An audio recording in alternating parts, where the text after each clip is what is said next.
revenue, but it steps up really to focus on some of these banks, and it gives them an opportunity to participate in things well beyond retail banking, for example, making small loans. As the racial wealth gap widens, disparities in home ownership continue to hobble minority communities. But in 2020, Wells Fargo made Christy Furco the first black woman to lead its home lending division. She's made it clear that she aims to put more black people in homes, and she understands the challenges of doing so. I mean, there's an issue around being able to save for the down payment. So down payment assistance is really important. FICO scores, continue to be lower for Black Americans than they do for the general population. And so working on access to credit in that way. And then affordable housing supply. If people can save the down payment and get ready, there aren't the availability of housing. And with the limited housing supply market that we've seen, it's more and more difficult for that affordable housing supply to move forward. So those are the barriers that we consistently see. Melissa Bradley is a serial entrepreneur who has also launched business development programs. She says the pandemic may actually accelerate the growth of minority businesses, creating more entrepreneurs ready to put investments to work. While we say that entrepreneurship at large is somewhat going to decline, I would say in most communities of color it's been one of the fastest growing aspects of their life. And probably for one, because it's an opportunity to oftentimes fill that gap where their paychecks don't meet all of their bills.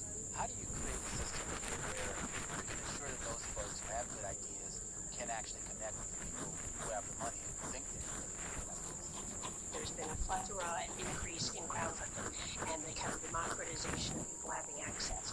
Certainly, CDFIs have now been better funded and have received a lot of money and resources to particularly put towards Black and brown businesses. And obviously, again, unfortunately, because of George Floyd, you now have lots of corporations who have made commitments to be able to help Black entrepreneurship thrive. And so you're beginning to see more grant programs.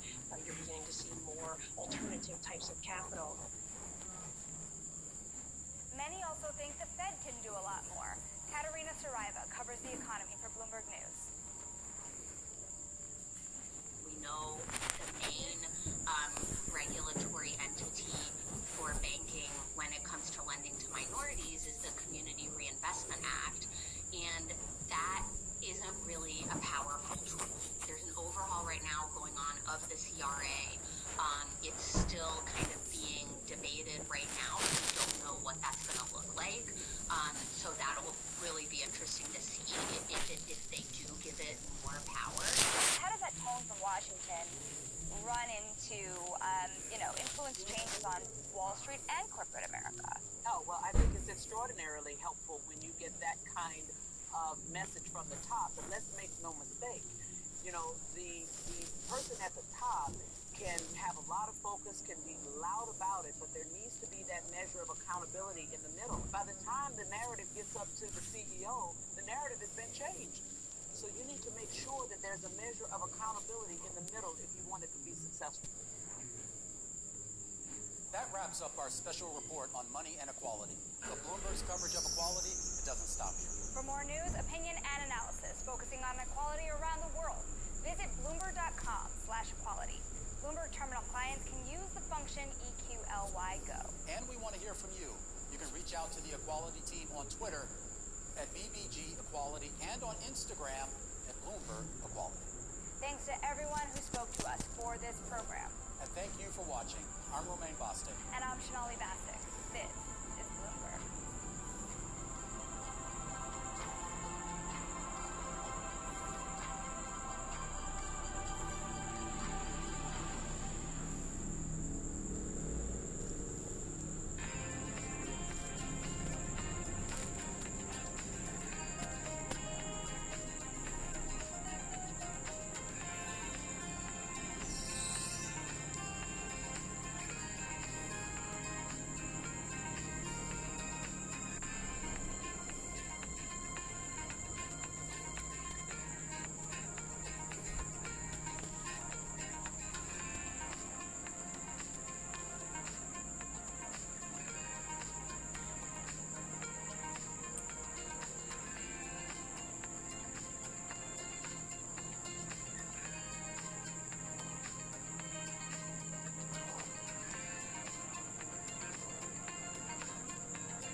watching the best of Bloomberg Daybreak Middle East. The major stories driving headlines this week. Israel faced international criticism after clashes between police and worshippers at the Al-Aqsa Mosque. The violence flared following protests over the potential eviction of Palestinians from a neighborhood in East Jerusalem. Meanwhile, the nation's central bank governor tells us that the reopening of Israel's economy has brought about a swift rise in inflation, which is expected to cross into the government's target range next month. And with the COVID situation in India remaining critical, Emirates will now offer free cargo space on all of its flights to 9 cities in India to help deliver relief supplies.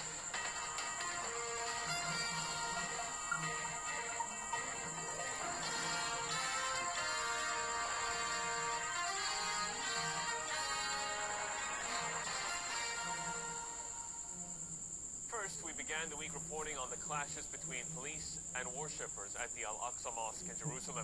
Protests prompted by the potential evictions of more than 70 Palestinians in a local neighborhood swiftly turned into an international incident. We got more with Bloomberg's Simone Foxman.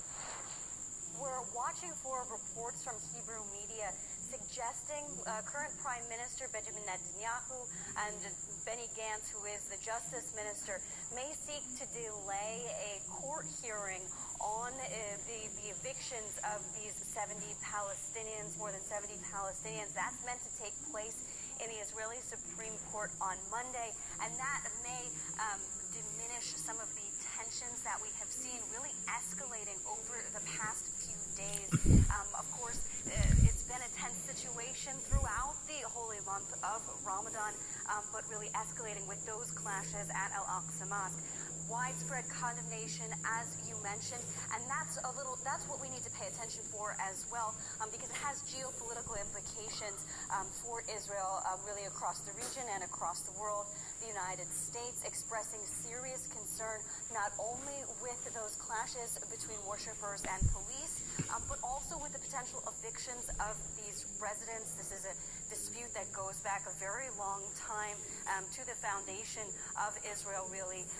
Also, we're seeing condemnation from the likes of the UAE and Bahrain.